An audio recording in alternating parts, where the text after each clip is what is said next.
So, welcome back to another episode of Gaming the System. We are joined once more by Chris, who we had along to talk about our writing in gaming episode recently. This little conversation is just going to be between the two of us, and it's going to be a supplemental episode where we expand on writing, as we mentioned very, very briefly at the end of our writing episode. Chris, you brought up the 40k universe, and I went, and I think Alex and Jem probably aren't particularly interested in it, but that's okay. That's perfectly fine. We're also, if you're watching us, we're joined by Chris's cat. Yes, this is Riley. So if he makes an appearance again, you know who he is. It was like having cats wandering off on and off cam. So, Chris, we're going to start with tell me when and how you got started with 40k. Sure. Okay, so this is a story of two parts. So I think I, like the vast majority of people, got into Warhammer when I was much too young to kind of really appreciate, number one, the hobby and the cost of the hobby. So myself and my good friends, we started playing when we were kind of pre-teens up until we were young teenagers. And this was a long time ago, so I'm nearer to 40 than 30. So it was probably about 15, 20 years ago that we were first started playing. And then, like everyone does, we grew up and kind of parted away from the hobby. And then my two good friends in the last few years have really got back into it in a big way. And I was not roped in. I came back in relatively recently. And by relatively recently, I mean within the last sort of year or so. So I've jumped straight into 40k 10th edition. And that's kind of where I have now really become an enthusiast hobbyist, as opposed to what we did when we were much younger, which was buy armies and paint them, but not really kind of fully invest ourselves in everything. And of course, it was a very, I don't know how long you've been playing, but it was a very different game back 20 years ago to what it is now. And so I got into my first army in this kind of new iteration of the hobby. 10th edition, got into Sisters of Battle, who are a faction that kind of appealed to me the most. And I got into them about a couple of months before the brand new codex came out. So that was really good because I obviously bought my first few models, could wait for the new codex. Bought the shiny new codex, which I was super happy about, and the army boxes, and I've kind of been getting into them. And I've also very recently, literally within the last 2 weeks, decided on a second army because the new Death Guard codex super appealed to me as well, and have spent far too much money on that. Although I'm ashamed to say I did not get the fancy new codex. I was one of the unlucky ones when the release came around. So that's me. And from a writing perspective, which I'm sure we'll discuss, one of the things that I was super keen to get into this time that I didn't so much when I was perhaps a young teenager is I've started to engross myself in all of the lore and, bought myself plenty of novels and all that kind of stuff to kind of give myself the full experience. So that kind of ties us into what we were discussing at the very end of that writing episode I was on. I'm very pleased to hear that your one of your favourite legions is the Death Guard, because I'll introduce you to my entire army in a moment. And so I'm very, very proud of humble beginnings and all that. And Death Guard gives us the perfect opportunity to talk about toxic masculinity. And excellent. I came up with that like 2 weeks ago, and I'm very, very pleased with that. Chortle. It's enough to make yourself laugh. It's fine. Yeah, and me. But I can't not laugh at a pun. Hopefully a listener or viewer out there will, at least maybe one of them will find it funny. Behold, hey, my bodyguard. Yeah, he's just, in case anyone's watching, a great big massive table behind me just appeared covered in Death Guard.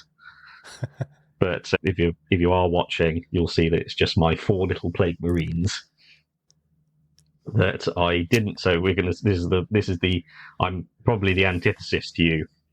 I think we couldn't be further apart in our journeys into 40k, because the first I was like really aware of 40k was within the last year.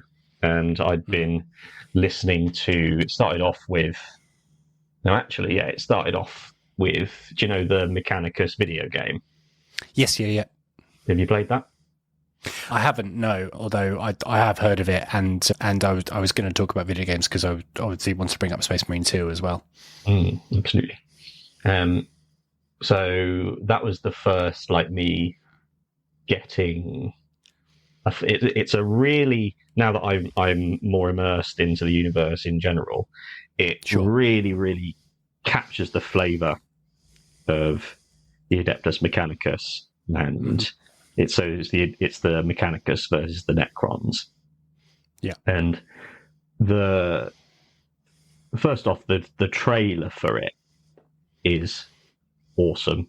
It's just a Mechanicus Magos reciting a soliloquy, and that I've listened to that so many times I probably do it from heart.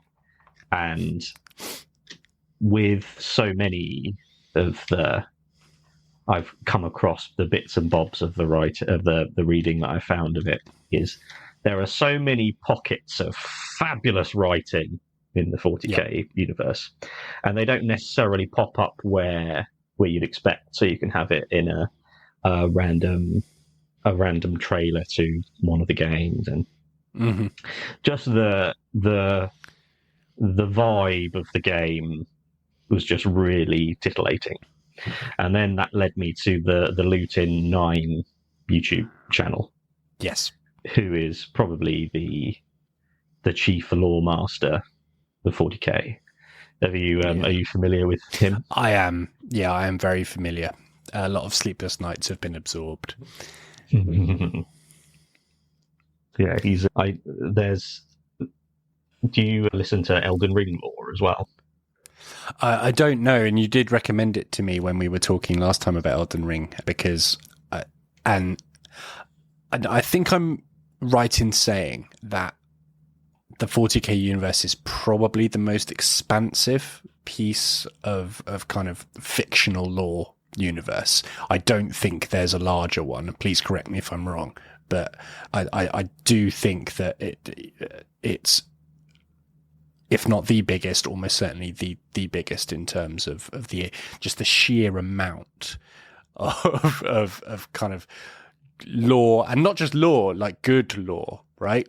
Like lore that, you've got layers of political intrigue, of complexity, of obviously war, and that's one of the points that's worth making. So if anyone's listening who appreciates world building, if nothing else, just the sheer scale and the impressive nature of the lore building in the 40k universe is something to behold. That YouTube series, I'm not too sure how long it's been going, but it's been going long enough for there to be a lot of incredibly in-depth episodes, just covering the lore of 40k. Honestly, I can't think of any, even if you just think of it in sheer terms of word count, I doubt there's a fictional universe that has the sheer word count that the 40k one does. Yeah, I can't think of either, and it's kind of interesting to me because, and I bring up the kind of love of the universe and the creation, but that there are some themes in there, right? It's, as far as grimdark goes, that's about the definition. Right, it's pretty grimdark, and I guess everyone might have their own kind of definition of grimdark, but it's pretty grim, and the focus of the lore is always that there is war, right? It's not. There's no downtime. You have multiple factions, and again, for those of you who don't know it, it covers everything from robots to kind of gross aliens to obviously genetically enhanced human beings to kind of ethereal space elves, space orcs, and obviously inspired by a whole lot. But the fact that the world is never not, or the universe is never not at war with one faction or another, and there's even, right, you even have factions, say humanity, that are fighting in of themselves, right? So you're looking at a grand theme of nothing ever sits still. It's super grimdark and everything is at war. So from a writing perspective, which I guess brings me to the first point I want to make, is that when you absorb yourself in the lore, you understand all the history and how everything kind of ticks over. But when you're setting stories in this world, where the grand theme is, whenever who is reading your books or absorbing your material is coming with the premise of, or is coming with the kind of forethought, I guess, if that's the right word. When is the fighting going to happen?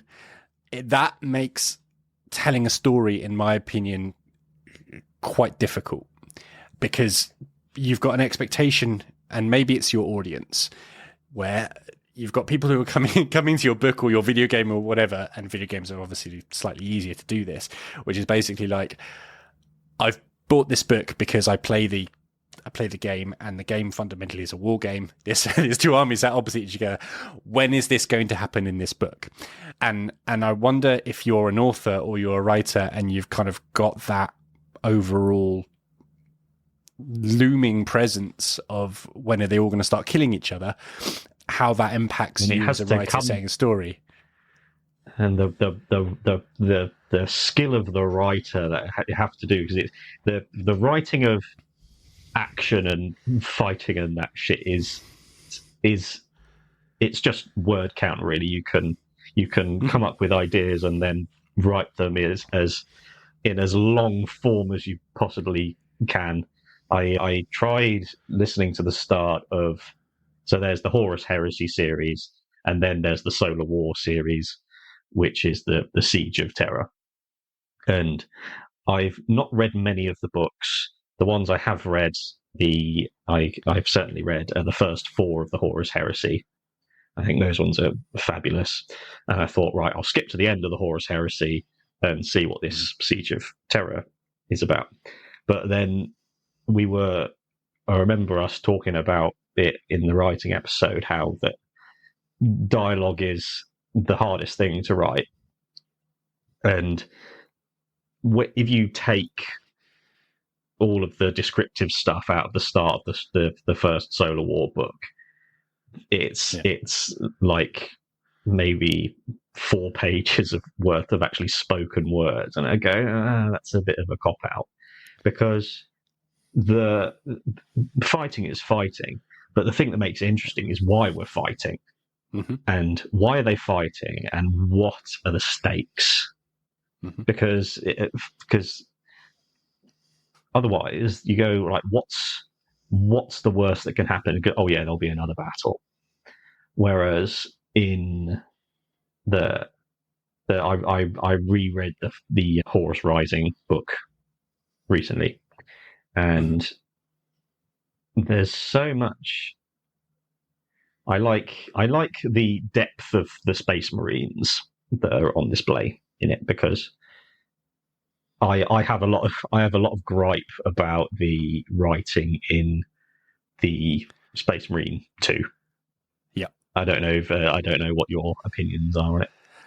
I know we spoke about it briefly the last time we were on the podcast. It's pretty poor, like, and I think that goes back to what I was just saying, which is 90% of people playing that game, they aren't going to care if the dialogue's good or not. Like, they genuinely don't. All they want to see is the great big advanced humans shoot the aliens, right? And the amusing thing to me is that that's exactly why people are playing the video game and also playing the board game, right? Is like, and I think, just talk about the game briefly. I think 10th edition for me is the best iteration of the game, if only because I remember when we were playing as teenagers, and literally all you did was line your armies up, and it was last man standing. Whereas now the way that the game works is there are objectives, and you can kind of get secondary points, and you've got a lot more to do. And the reason that they've done that is because a lot of the armies are hideously imbalanced, right?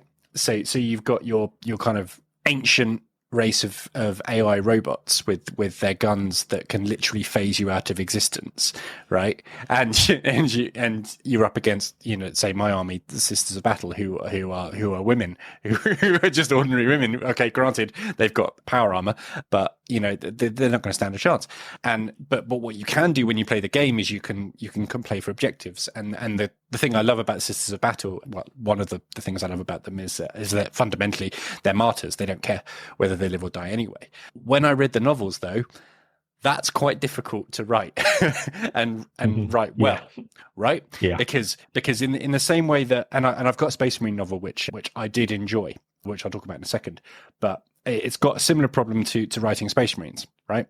In that if you're trying to write Sisters of Battle, or the only way really you can write Sisters of Battle who are idealized, brainwashed from a young age, or pretty much from birth, into this kind of heretical order. Sorry, the opposite order of kind of religious fanatics. That's a really difficult thing to write because they've really only got one thing going for them, which is, we love the Emperor, we worship the Emperor, we've been brainwashed to kind of have this guy as a god. He is our god, and we will do, whatever in his name. We will fight for his name, we will burn in his name, we will do all the stuff in his name, right? Which is fine when they're on the battlefield screaming and firing flamethrowers and doing all this kind of stuff. What do they do in their on a ship downtime? on the way on the massive long space journeys? What do they talk about? What do they talk about? And every single book that I've seen Space Marines do that, and I've seen Sisters of Battle do that, they never get it right. It never feels right. And I've got two examples. The first one is a Space Wolves novel called, and I'll get it right because I do recommend it. It's called Blood of Assaheim by Chris Wright. And it's essentially Space Wolves versus Death Guard in its simplest form. But what they do, a couple of things in it that's quite cool.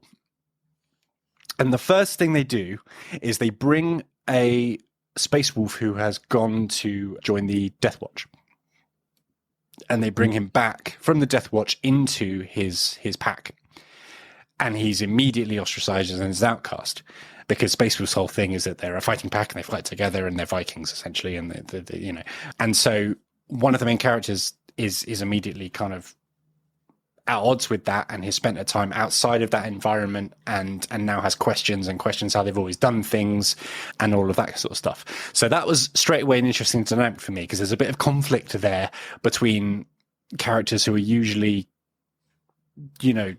as we were just talking about Space Marine 2, right? They're all together, they call each other brother a lot, and they shoot, and so, but what you're doing is you're kind of adding a little bit of complexity, which is just enough to make it interesting, because he's there going, we all grew up on this planet. I've seen things that none of you have, and I question the ways and the decisions and all of this kind of stuff. And the second thing they do, which is kind of interesting and cool, is Sisters of Battle are in it, which is the reason why I read it in the first place. But they are not the focal point of the story. They are secondary. And in so doing, they can do all the stuff that the Sisters of Battle are famous for, but you never have to sit down and talk to one for any length of time, because fundamentally they haven't really got a lot to say in of themselves in their kind of brainwashed world. I'm sure they're having great conversations with each other, but writers like Danny Ware who write Sisters of Battle books, and she kind of has them as obviously talking about honing their combat skills and all their kind of ritual and their prayer and all that kind of stuff. That's fine, but it's not very interesting the second, third, fourth time you hear it, right? And so, but in this Space Wolves novel, you don't get any of that. All you get is the kind of Sisters of Battle reaction. So obviously when the Nurgle plague enters this city that the Space Wolves are trying to defend, one of the things, and apologies, spoiler warning, one of the things that they ask the Sisters of Battle to do is cleanse half a city, because everyone's getting infected and they need to cut the spread off. And the Sisters go, yeah, we're on that. We will, absolutely no remorse. We've got it. And it's moments like that I like to see, that kind of, they've used the kind of some of the pins that if you're a fan of the army you kind of want to see and expect to see, they've kind of used that as a plot device, which I like, rather than the kind of the army's gimmick being stretched out across a whole novel. Do you see what I mean?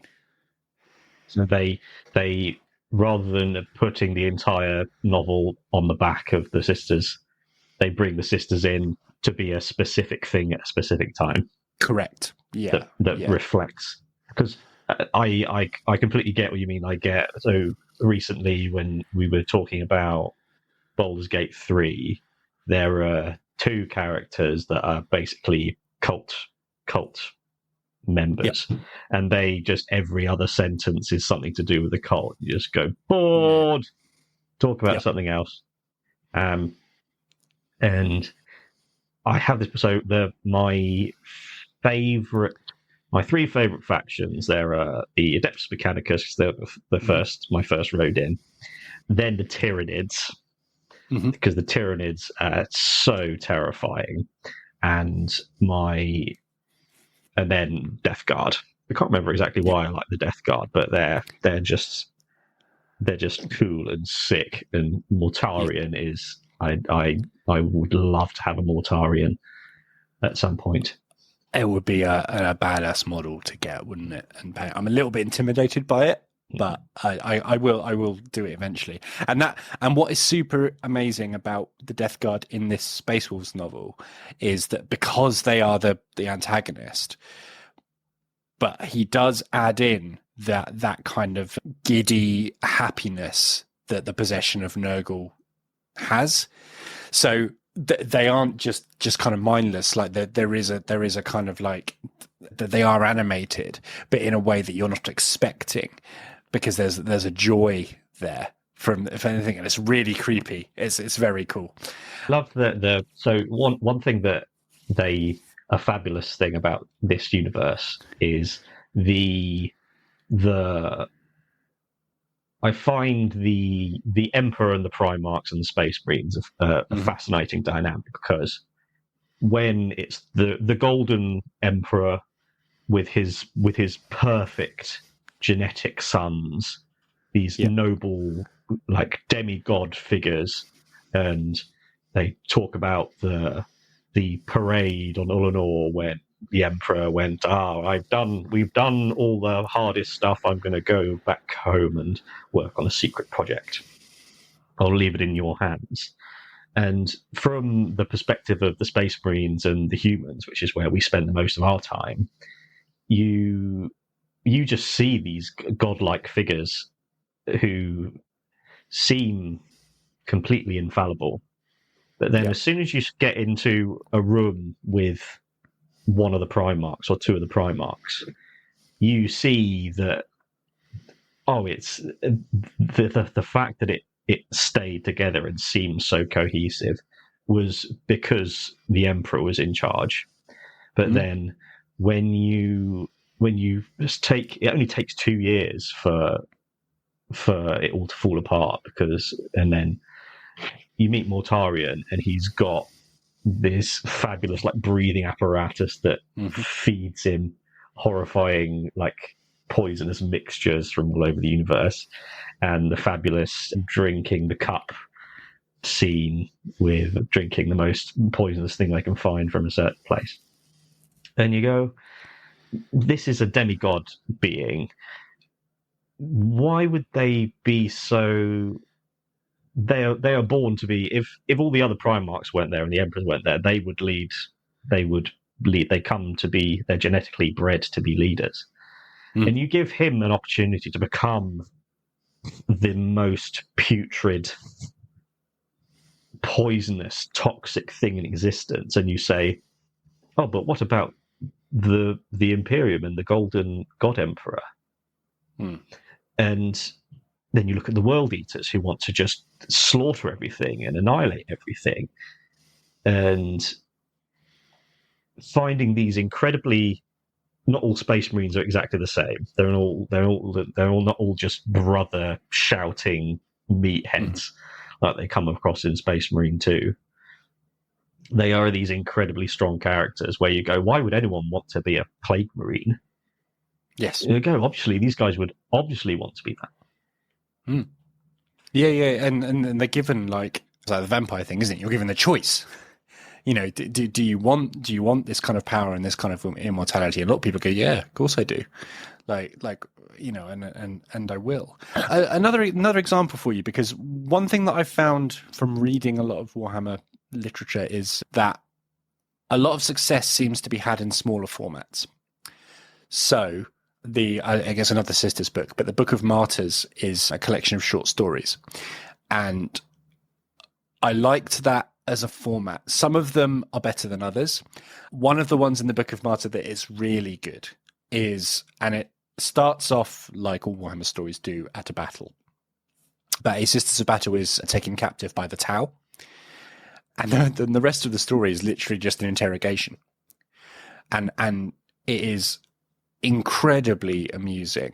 And it wouldn't be able to last for a whole novel's worth of this, but it's kind of perfectly encapsulates sort of what you were just talking about as well, about the way that the Warhammer 40k concepts lead to such amazing kind of moments is you have the Tau trying to convince a Sister of Battle that their way of thinking is better, and this is absolutely devoutly saying no in spite of all logic and reason. So you've got the Tau. The concept of this story is that the Tau do what they have done for centuries to this planet. They basically kind of softly take it over by providing the local citizens with trade and all this kind of stuff. But you just have to kind of subtly accept the Tau rule. And the Imperium obviously hate that idea because it's their planet. But obviously it's the battles there. They don't have the resources, and so the Tau managed to obviously fight the remainder of the forces and just take this Sister of Battle hostage to learn basically how and why these people exist, and they're basically saying like, everything that we have given you, everything that we're presenting to you is a better way and existence for these people, and also, you know, everything that you believe in is clearly ludicrous, it's false, and to have a Sister of Battle just be like, I will burn you the slightest chance I get, I will kill you, and then I'll kill myself, and I don't care. And just the absolute exasperation of the Tau with this is that's like genius. That it's so good, but again, can only exist in a short story format. And so and I think that they've been doing that with some success. Have you seen any of the Warhammer Online animations? I think so. Did you watch Secret Level? No. Recently. Oh, it's fucking sick. No. It's basically like 10, 20-minute animated episodes based on a particular video game universe. Oh yeah, and I remember one being based on. Yeah, I didn't see it, but it rings a bell.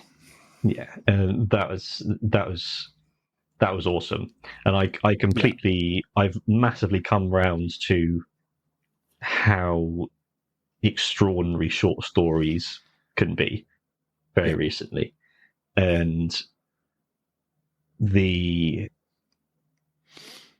it's like there's nothing worse than a long book written by a bad writer, and you can have like a 2-page story written by an incredible writer that it shows that it's just a different kind of art form.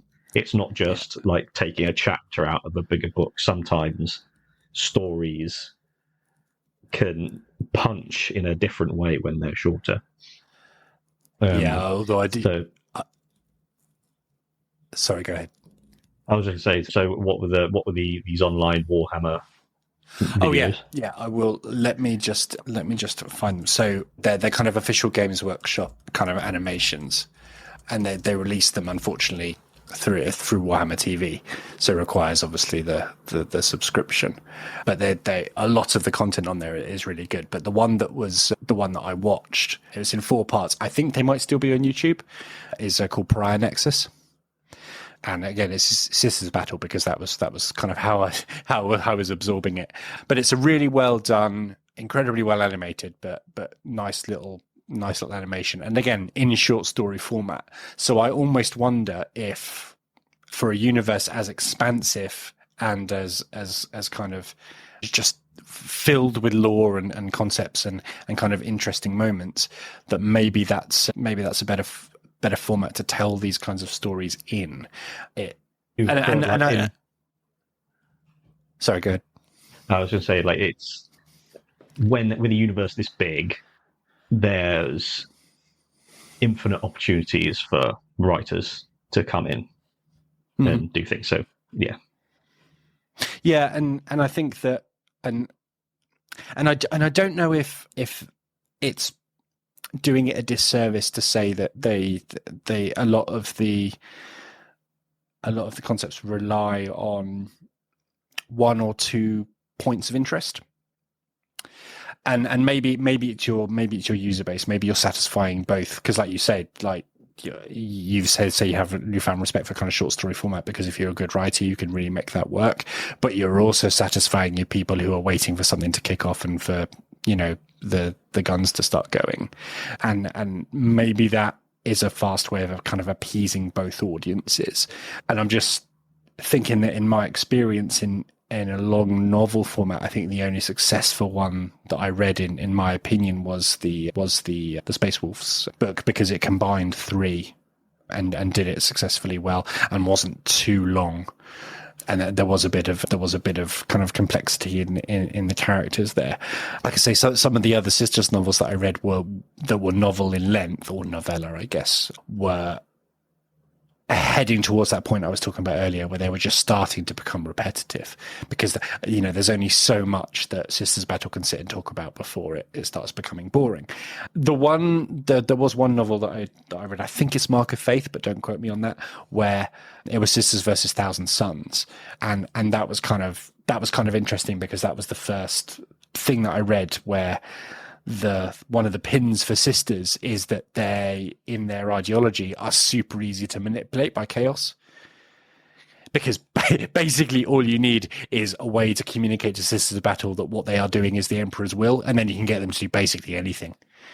And that was basically the whole kind of twist of that novel. So again, spoiler if you haven't read that, but that was kind of super interesting, is that a lot of the quest for these relics that they were going on were actually chaos just getting them to do stuff, and that was quite nice. But again, you can only really do that once, and then that's your novel told, so again, maybe even for that one a shorter format would have cut down trimmed a lot of the fat, I guess.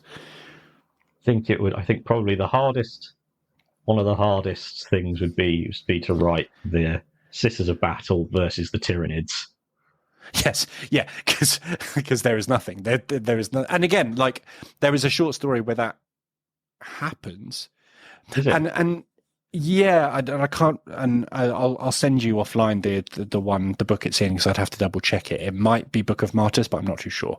But it would make sense being the Book of Martyrs. But one of the and orcs, again, difficult, because Tyranids' motivation and Orcs' motivation are similar, although at least Orcs can sort of speak English, right? And there is in another compilation of Sisters short stories, there is a short story which has Sisters in it, but is written from the point of view of Orcs, and the whole thing is written in first person about in how Orcs speak, and that was heavy going. It was good, it was fun. It was interesting, but heavy going. But yeah, I was kind of, with Space Marine 2, I was a little bit disappointed that the antagonist was Tyranids. And I think Chaos are in it as well. But I feel like Tyranids are always the easy option, because you don't really need to give them any motivation. Yeah, that's the most sort of just it can't be disappointing, because that's what the Tyranids are. It's that I was desperate to find as much Tyranid lore as I could, because one of my absolute favourite Luton videos is the first contact with Tyranids, and it's only about a half hour long, but it's just the most gripping, horrifying thing. Story, but it's the same like horrifying Tyranids appear, do horrifying thing to planet, move on. They're like a natural disaster. You can't write much from a position of a tsunami or a hurricane. It's just it comes through.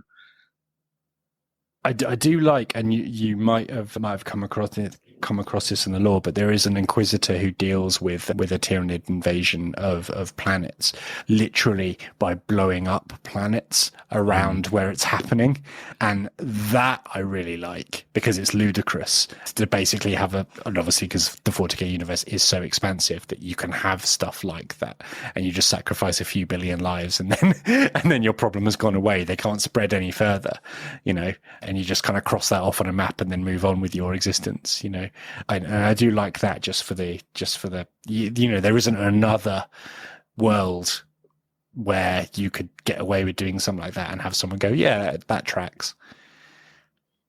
Yeah, and the one fabulous, well, a particularly fabulous area that I think games like when you have writing like in Space Marine 2, it misses the point of a grimdark universe in that it's a satire of reality, because it's going, there are no good guys here.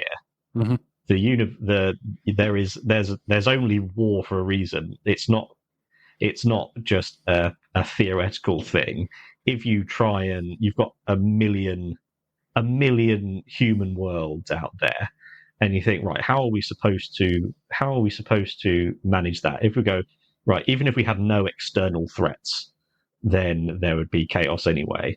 And we've got as many external threats as you could imagine. We could be allies with every other sentient race, and then the Tyranids can come in from outside the galaxy, and you go, oh shit. And then they've got the gene stealer cults and all sorts of things, and orcs and things that are infinite threats. Like the orcs are basically endless, and then the Necrons appear out of nowhere, and and then you have people go, oh, but the Space Marines are cool. These are like alpha males. This is how all men should want to be. So for one thing, they don't have any sexual organs. They get them carved out. So that's one thing that just you can't try and draw like black and white comparisons between the real world and 40k. Yeah, and I think you're right. And one of the things that always slightly irritates me is when, and Space Marine 2 is guilty of this, where they paint the Space Marines as the good guys, where against the Tyranids, sure, but that just in the scale of the 40k universe, the vast majority of those millions of worlds you've mentioned will have never seen a Space Marine, and having all those Space Marines on that one world, and then having like Minus Calgar turn up at the end of this kind of stuff is that you're so really bullshit, frustrating. Yeah, you're just kind of you're taking obviously such a vast and impressive world building feat, and you're narrowing it and you're narrowing it and narrowing it until you're left with only, it's like a Marvel movie. Yes, Iron Man showed up at the end. Awesome. Yeah. And I think that's my point, is that like, and they do it all the time with Star Wars. Like I'm kind of a bit sick of stories about Jedi. And I get the first trilogy because the Jedi, the core, whatever it was, that kind of stuff. But like, I don't want to see stories about other Jedi. I want to see you've got a massive, expansive universe there. Tell me an interesting story. Tell me something where the stakes are not equally high. I like really low stakes, right? And that was what was really cool. High stakes. Sorry? But when it feels like the universe is on the line, but it doesn't have to be. No, and that was what was really cool about, and it's the name of it has fallen out the back of my head now. The bounty hunter, what's his name? Jango Fett, or the Mandalorian. Yeah, yes, that was it.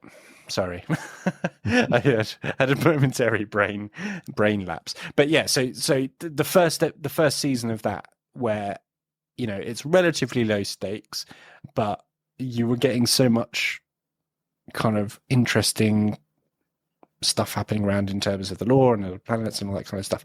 Those are the kinds of things that I really feel like if they were progressing in making a TV show of 40k, which I think they are, because I know that Henry Cavill is involved and all this kind of stuff.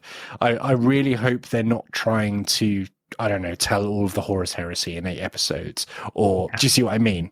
Like, I really hope they're grounding it in a kind of a time and a place, and they're telling a very specific story.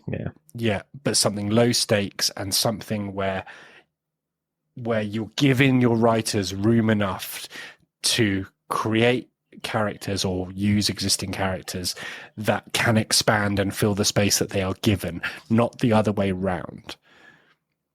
Yeah, because it's the problem with, and the beautiful thing about the biggest universe, like fictional universe ever, is that not everything can be the face of the universe is in balance. Not everything. Yeah. The reason the Horus Heresy is so massive is because it's the thing that shapes the entire universe forever more. And if you can't write something bigger than the civil war between the two most powerful halves of the Imperium, and you don't need to. No, you can. And that's been written. Right, like it's kind of happened, and I know it's kind of feels like a dumb thing to say, but like that exists. I know, and that's why I know you said you've read some of the Horus Heresy books and they are good, so I will dip my toe into those, I think. But I kind of feel like it's happened. I know what's happened. Tell me an interesting story that I haven't read either, through lore or by other means, because they're definitely out there. Without a doubt. And if some of the things that we've been talking about today kind of mean anything in terms of what is successful, then I think that what you have to do is you have to unfortunately appeal to your audience that want to see Space Marines shoot people. Like, you're going to have to do that because that's what sells the franchise. They've kind of made Space Marines, whether you like them or not, they are the kind of staple of the franchise, right? So you can't not have them, and so even then you're kind of cutting away almost 70% of what you can actually do if you're saying that your story has to include Space Marines, right?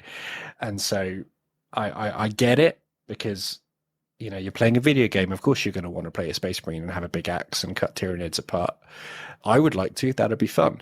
But when I do that, the writer in me goes, yeah, but why? Why am I doing this? What is my motivation for this? And that's what they've really got to get right. Like, I want to see the cool stuff, but I also want to. You got to have the multiple levels of it. This is a massive gripe that I have with writers like the Space Marine ones. Is like they are definitely given a brief and going, right, you're not in charge of this project. You're not in charge of you're not in charge of this. You don't get to dictate exactly what happens and why it happens. You have to write stuff within this set of guidelines. Yeah. And surely a writer would go, well, they want me to write this. They want there to be no subtext, but you must.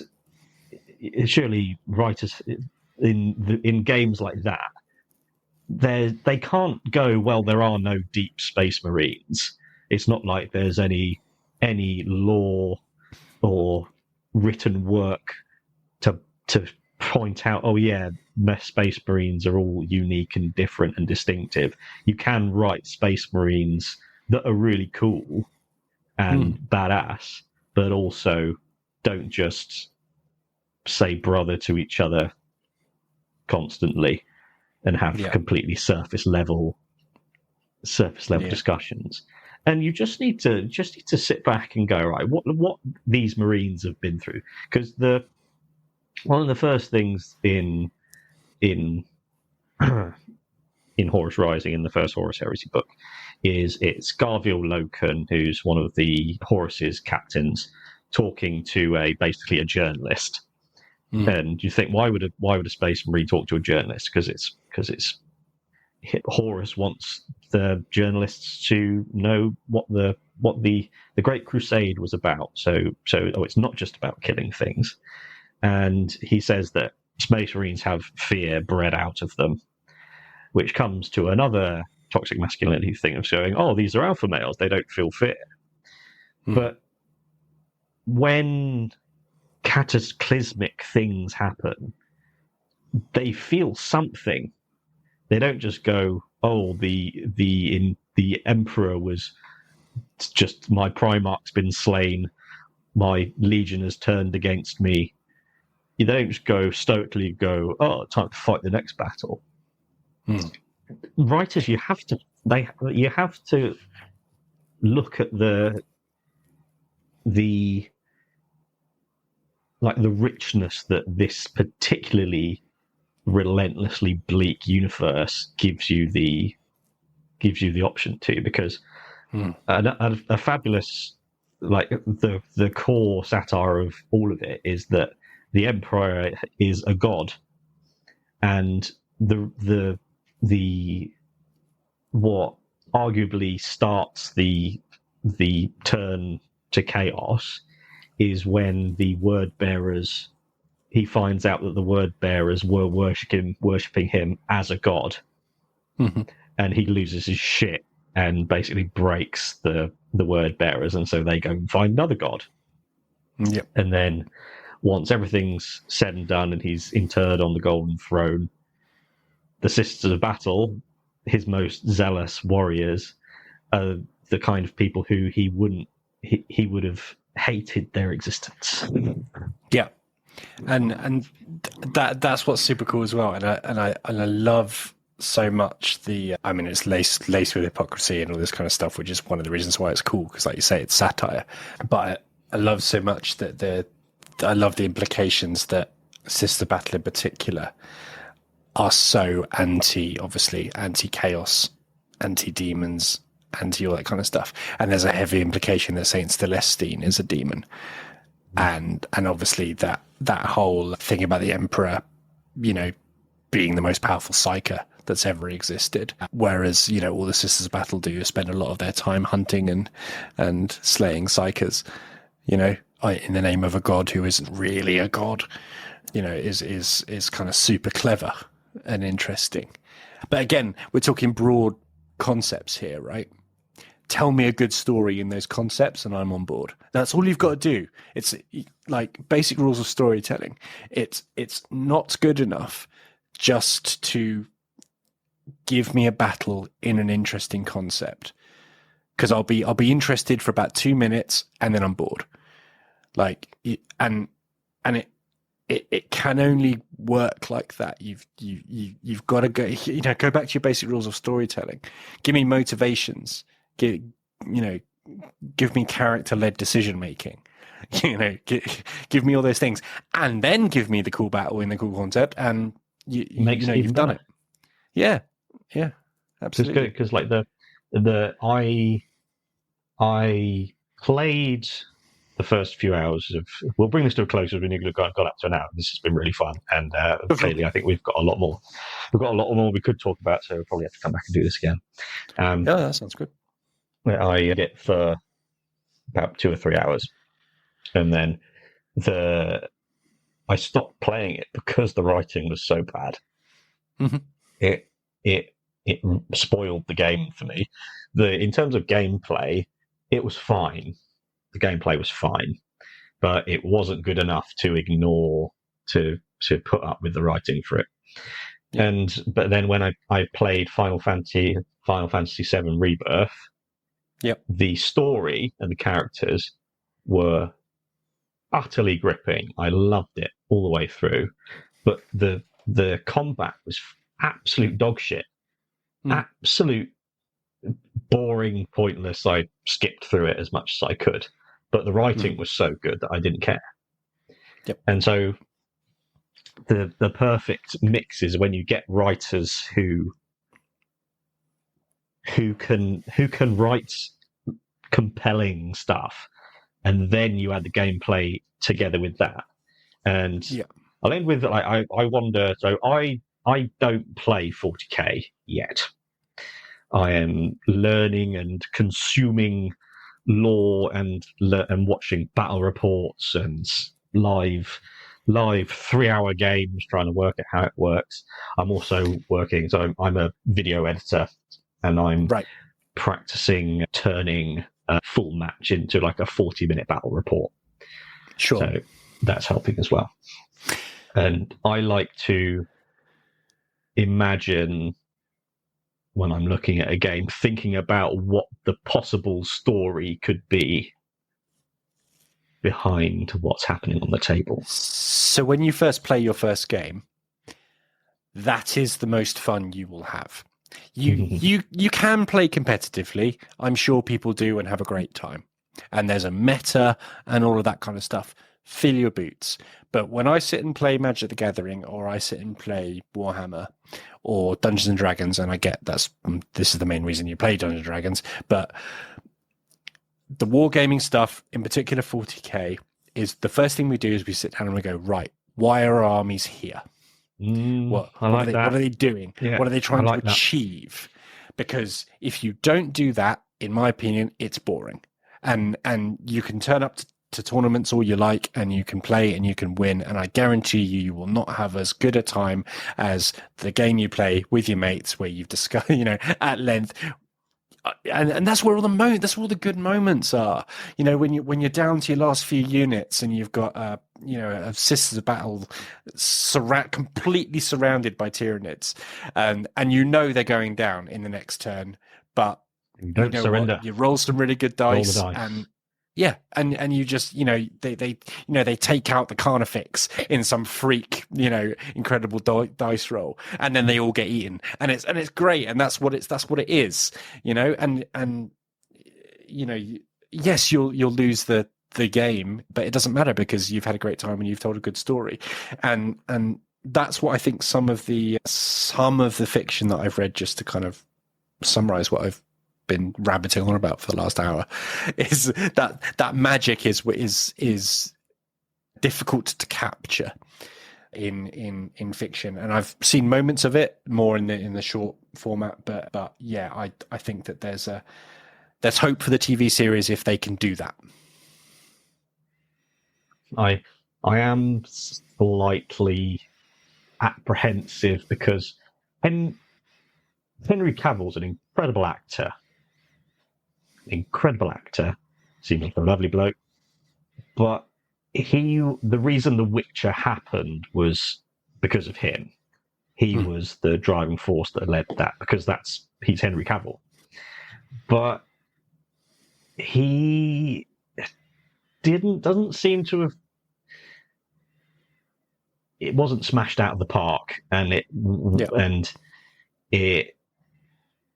feels like, if he approaches 40k the same way he seems to have approached The Witcher, that's worrying, because he's an actor first, and in order to, if he had just played Geralt and didn't have any role in the running of the show, that would be different. And it's so worrying because if I've not watched any of the Rings of Power series, but by all accounts, it's just awful. Right. And you just think that it's a good thing that Warhammer is such an expansive and infinite universe, because even if it happens and it's the worst thing ever, you can I can go and listen to that half-hour first contact with the Tyranids thing over and over again. Yep. Yeah, exactly. And like I say, it would be a shame if it was to receive such kind of high viewership, and it not be the best example of what what all the concepts in the world is capable of. Just as an aside, I know we're about to wrap up, but one of the things that absolutely frustrates me no end about The Witcher is the production design is so inconsistent. I don't know if you've noticed this, but like the clothes that the people wear, they haven't seemed to find a cohesive design. So when you watch the Lord of the Rings films, and everything is so intricate and fits into the world and seems to kind of cohesively work. Now, when you watch The Witcher, have a look at some of the things people are wearing and be like, how did they make that? Or why are they wearing that as opposed to not this? And once you've seen that, it's really, really difficult to unsee it. And, you get some of the characters in The Witcher that are dressed like they're going to some sort of 80s rock kind of convention. And then you get some that are kind of wearing, armor that seems really impractical for no good reason. It's just really weird, and not only does the writing suffer and all of that kind of stuff, but I think they didn't nail the production design of it either. Just that feeling of bad decisions have been made here. Yes, and there are things that sort of you'd think that there are people in the room that would go, oh yeah, that's obviously a terrible idea. And then you go through ideas until you find, right, these are all the good ideas, and we'll throw away the bad ones. Rather than, right, we've got Henry Cavill as Geralt. Good idea. Mm-hmm. Everything else. I think it was very much held up by a couple of good decisions. And then, and maybe that's why Rings of Power hasn't been so highly rated, because there aren't really any good decisions in it. And the way it looks as well, there's a meme of, it's like Boromir and Faramir, like showing their armor as like the twilight of Gondor when it's on its last legs, and then Gondor at the height of its power, and he's wearing like a dinner plate. Yes, plate hanging around his neck, and you go, Jesus Christ, how did this happen? And that kind of stuff is okay. I don't work in a multi-billion-pound studio, so maybe there isn't the level of QA that I'm expecting there should be, right? But it can't surely rest on that, where they've basically gone, you show somebody, don't you, like, these are my ideas for the Gondor armor, and somebody goes, no, this isn't going to work, this isn't going to fit, you're going to need to redo this because this is, do you see what I mean? Somebody with some sort of creative vision has to have given that the okay, or not, as the case may be. And again, like the Tolkien universe is massive as well, and like with 40K, the writers have no excuse for poor writing, because you could go, right, look at the entire back catalogue of the 40K universe, and they could go, oh well, we've never seen it on screen before, and they go, well, that's an argument could be made. But with Lord of the Rings, literally some of the most iconic cinema ever produced, the richest films ever made. You just go, literally, if we just copied that, copy that and start from there. But we'll have to come back and we'll talk about the Tolkien universe another time as well. I'm sure we will. But absolutely, sounds good. All right, thanks very much, Chris, for joining us once again. Everyone for watching or listening, and we will see you guys next time. Bye-bye. We hope you enjoyed that episode of Gaming the System. If you want to support us, you can donate to us through our PayPal by sending it to wearegamingthesystem@gmail.com if you want to send us a one-off donation. If you want to donate to us monthly, you can subscribe to our Patreon at patreon.com/gamingthesystem. Until next time, bye-bye.